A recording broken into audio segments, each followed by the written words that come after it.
So let's go ahead and take a look at Moonlight Sonata. Moonlight Sonata is not, it's not really a happy song. Think of it not as so much of a Moonlight Sonata, because that's not what Beethoven called this song. He didn't name it Moonlight Sonata. Some poet named it Moonlight Sonata years later. You want to think of it more as being like a funeral march or something very dark. You think of Chopin, funeral march-ish, that sort of thing. It's going to be something that's just, something very dark, like in Mozart, Giovanni. Think more, it's along the lines of storms and death. So with that in mind, let's go ahead and start it as we're taking a quick look at it.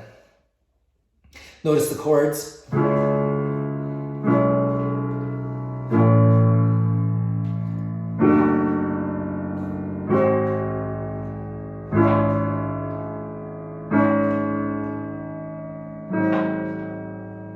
Again.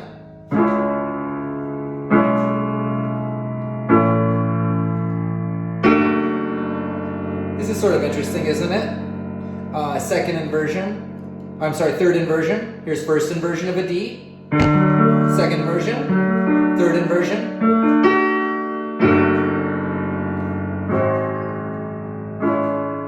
And as such, it's interesting when we start exploring the differences in this song between the major and the minor chords.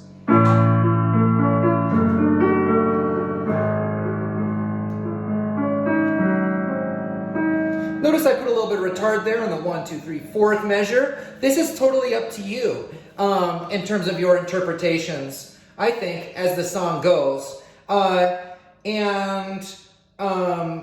And so what you don't want it to do, though, is of course to get muddy. And so make sure that you are lifting that pedal enough so that it doesn't become too muddy.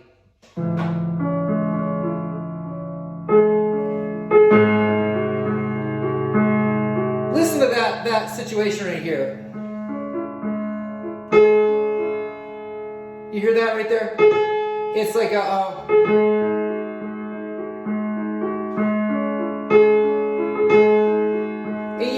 separating this out. You got the left hand right here. This is in the 1, 2, 3, 4, 5, 5th measure. And I'm just playing what would be in the right hand.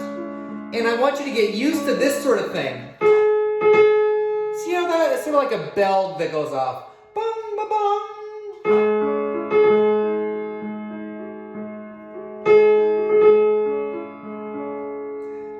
And so I want you just to be aware of that as you're playing, and make sure that as you're doing that, that there is some arm movement included in that, and that the arm, you can use that arm to help you hit that bong bong. So here's an example.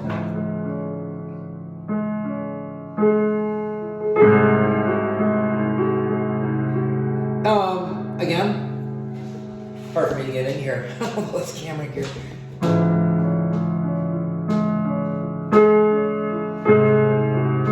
Again.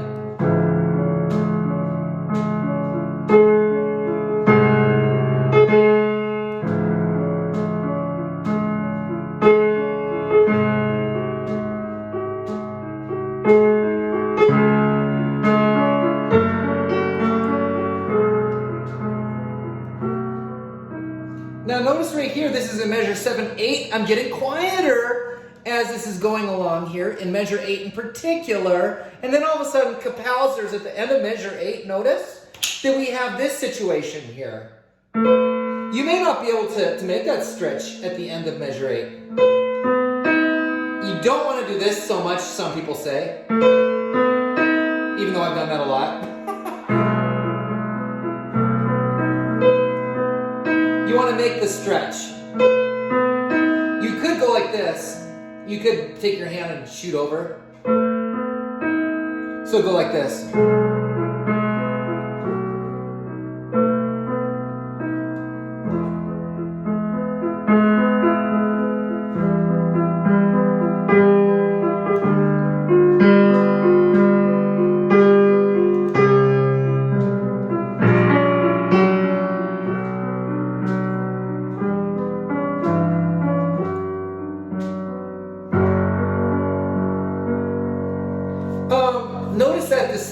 idea right there. As again, as we're going in back and forth in between major and minor, you don't want to really coast over.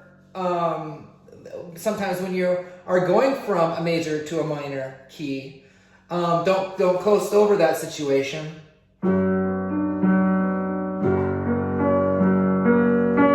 Because suddenly that's the thunder going off.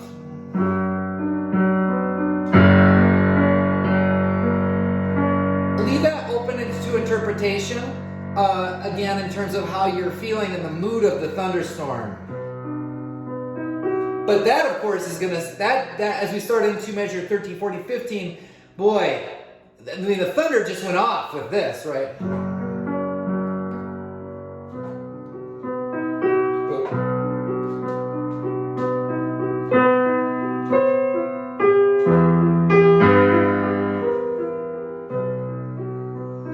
And of course, the way that I have it written right here is that there is a crescendo right in the middle of measure 16.